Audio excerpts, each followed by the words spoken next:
ഇന്നലെ പരാതി കൊടുത്തു എന്നുള്ള പത്രങ്ങളിലൊക്കെ മാധ്യമങ്ങളിൽ കണ്ടു. ഞാൻ പറഞ്ഞത് എത്ര ദിവസം മുമ്പാണ്, എത്ര ആഴ്ചകൾക്ക് മുമ്പാണ്. നിയമപരമായ വ്യവസ്ഥയിൽ ഒരു പരാതി ഉണ്ടോ ഞാൻ ചോദിച്ചാൽ എന്താ തെറ്റ്, എന്തായിരുന്നു തെറ്റ് നമുക്ക് ചൂണ്ടിക്കാണിക്കാൻ കഴിഞ്ഞു. ഇന്നലെയാണല്ലോ പരാതി കൊടുത്തത്. ആ പരാതി പോലീസ് സ്വീകരിച്ച് അതിൻ്റെതായ നടപടികളിലേക്ക് കടക്കട്ടെ. നിയമപരമായിട്ട് വരുമ്പോൾ സ്വാഭാവികമായിട്ടും ആരാണ് പ്രതി, എന്താണ് വസ്തുത എന്ന് വിശദമായി അന്വേഷണം നടക്കട്ടെ. അതിനെന്താ തടസ്സം? എന്താ തടസ്സം? അന്വേഷണത്തിന് യാതൊരു തടസ്സമില്ലല്ലോ. ഇപ്പോൾ ഒരു വ്യക്തി പരാതി കൊടുത്താൽ പോലീസിലോ കോടതിയിലോ പരാതി കൊടുത്താൽ ഇവിടെ ഒരു നിയമ വ്യവസ്ഥ ഉണ്ടല്ലോ. ആ നിയമവ്യവസ്ഥ പ്രകാരം അന്വേഷണം നടക്കട്ടെ. ഇതിനു മുമ്പ് ഇതൊന്നും ഇല്ലാതെയാണല്ലോ പുകമറ മുഴുവൻ സൃഷ്ടിച്ചത് നിങ്ങളെല്ലാവരും കൂടെ ചേർന്ന്. ഇപ്പം ഇന്നലെയാണല്ലോ ഒരാൾ പരാതി തന്നിരിക്കുന്നത്. നിരവധി ചാറ്റുകളും അതുപോലെ തന്നെ ഫോൺ സംഭാഷണമൊക്കെ ഇതിനു മുമ്പേയും കുറേ ദിവസം വന്നല്ലോ. എത്ര മാസമായി ക്രൈംബ്രാഞ്ച് അന്വേഷിക്കാൻ തുടങ്ങിയിട്ട്? ക്രൈംബ്രാഞ്ച് തന്നെ യാതൊരു തെളിവില്ലെന്ന് പറഞ്ഞിട്ട് റിപ്പോർട്ട് കൊടുത്തല്ലോ. ഇന്നലെ പരാതി വന്നിട്ടുണ്ട്. ആ പരാതി പോലീസ് പരിശോധിക്കട്ടെ, നിയമവ്യവസ്ഥ അത് അന്വേഷിക്കട്ടെ. അതിനൊരു തടസ്സമില്ലല്ലോ. അല്ല, ഇത് പൊക്കുമറയല്ല, ഇത്തരത്തിൽ മാധ്യമങ്ങൾ നൽകിയതൊക്കെ ഒരു വസ്തുതാപരമായ കാര്യങ്ങളാണെന്നുള്ളതിൽ ഇപ്പോൾ ബോധ്യപ്പെട്ടു. മാധ്യമങ്ങളല്ല, കോടതിയാണ് അന്തിമമായി തീരുമാനിക്കേണ്ടത്.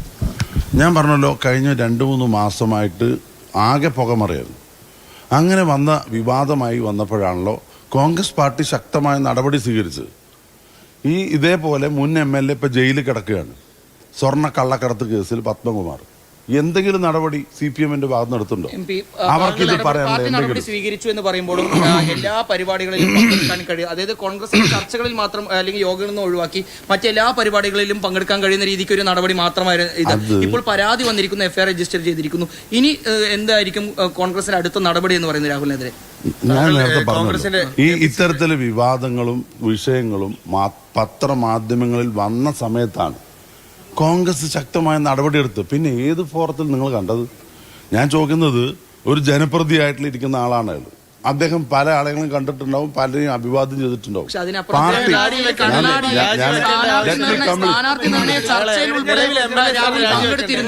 Let me complete. ഞാൻ നിങ്ങൾ ചോദിച്ച ചോദ്യത്തിന് നിങ്ങൾ ചോദിച്ച ചോദ്യത്തിന് കൃത്യമായിട്ട് മറുപടി പറയുന്നു. പാലക്കാട്ട് ഔദ്യോഗികമായ ഒരു യോഗത്തിലും രാഹുൽ മാങ്കൂട്ടത്തിൽ MLA പങ്കെടുത്തിട്ടില്ല. ആഫ്റ്റർ സസ്പെൻഷന് ശേഷം ഔദ്യോഗികമായ ഒരു പരിപാടിയും പങ്കെടുത്തിട്ടില്ല. അയാൾ സ്വന്തമായ നിലയ്ക്ക് പ്രചരണം നടത്തുന്നതോ പിന്തുണയ്ക്കുന്നതോ അതൊക്കെ അയാളുടെ വ്യക്തിപരമായ കാര്യമാണ്.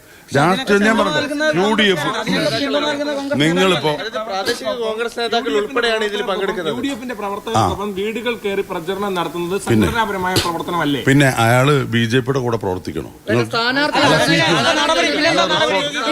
സ്ഥാനാർത്ഥിയുടെ കൂടെ ഞാൻ ചോദിക്കട്ടെ,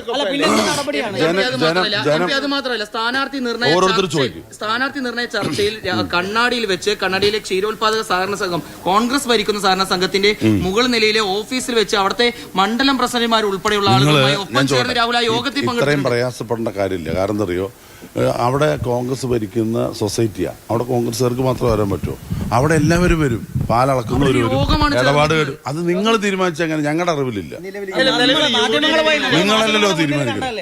പിന്നെ ഞാൻ ചോദിക്കട്ടെ, ഒരു സ്ഥാനാർത്ഥി മത്സരിക്കുമ്പോൾ അവർക്ക് വേണ്ടി വോട്ട് ചെയ്യാൻ വ്യത്യസ്ത രാഷ്ട്രീയ പാർട്ടികളുള്ളവർ തയ്യാറാവുമല്ലോ. ഇപ്പൊ ജനം ടിവിയോട് ചോദിക്കട്ടെ, കഴിഞ്ഞ തവണ BJP-ക്ക് കിട്ടിയ 1000-കണക്കിന് വോട്ട് എവിടെ പോയി? രാഹുലിന് കിട്ടിയില്ലേ? BJP-ക്കാരല്ലേ വോട്ട് ചെയ്തത്? കഴിഞ്ഞ പ്രാവശ്യം നഗരസഭയിൽ നിങ്ങളുടെ സ്ഥാനാർത്ഥിയായിരുന്ന ഗാനാകൃഷ ഇപ്പൊ കോൺഗ്രസിന്റെ സ്ഥാനാർത്ഥിയല്ലേ? എന്താ BJP-ക്കാർക്ക് ഇതിൽ എന്താ കാര്യം? പ്രധാനപ്പെട്ട ഒരു പെൺകുട്ടിയെ നേരിട്ട സമാനതകളില്ലാത്ത അതിക്രമങ്ങളെ കുറിച്ചുള്ള വെളിപ്പെടുത്തലുകൾ വരുന്നു. അതിനുശേഷവും രാഹുലിന് മാത്രം പ്രത്യേകമായ ഒരു പ്രിവിലേജ് ലഭിക്കുന്നു. എവിടെ? എന്ത് പ്രിവിലേജ്?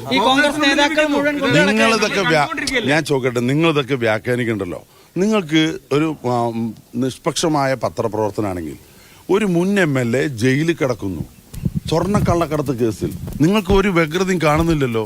എന്താ കാരണം? ഈ ഇലക്ഷൻ സമയത്ത് നിങ്ങൾ അതും ചർച്ച ചെയ്യും. പാലക്കാട് ആര് ചർച്ച? നിങ്ങളൊക്കെ അവരായിട്ട് അതറിയാം. ഇപ്പോ അദ്ദേഹം പുതിയ വെളിപ്പെടുത്തൽ നടത്തിയിട്ടുണ്ട്. അതിനെക്കുറിച്ച് എന്താ നിങ്ങളുടെ അഭിപ്രായം? തന്ത്രിയും മന്ത്രിയുമായിട്ടുള്ള ഏറ്റവും വലിയ അടുപ്പാണ് പോറ്റിയെ ഞാൻ വിശ്വസിച്ചത് എന്ന് പത്മകുമാർ പറയുന്നു. എന്താ നിങ്ങൾ കൊടുക്കാത്തത്? തന്ത്രി, അവിടെ ഉണ്ടായിരുന്ന തന്ത്രി, മന്ത്രി, ചുമതല വെച്ച മന്ത്രി, കമ്മീഷണർമാര്, ഇവർ പറയുന്നു ഈ പോറ്റി ഇടനിലക്കാരനായി ഈ സ്വർണം കള്ളക്കടത്ത് നടത്തിയല്ലോ, അദ്ദേഹത്തോടുള്ള അഭിവൃദ്ധമായുള്ള ബന്ധം കൊണ്ടാണ് ഞാനും അദ്ദേഹത്തെ ഇടപഴകിയെന്ന് ഒരു മുൻ MLA CPM MLA പറഞ്ഞു. ജയിലിലാ MLA ഇന്ന് വരെ, ഒരു മിനിറ്റ് ഞാൻ ഒന്ന് പറയാൻ സമ്മതിക്ക്, ഇന്ന് വരെ അയാൾക്കെതിരെ ഒരു നടപടി സ്വീകരിച്ചിട്ടുണ്ടോ ഈ CPM? സ്വീകരിച്ചിട്ടുണ്ടോ? രാഹുലിനെതിരായി പരാതി വന്നു, നടപടി സ്വീകരിക്കട്ടെ. മാധ്യമങ്ങളോട് സംസാരിക്കുന്നത്.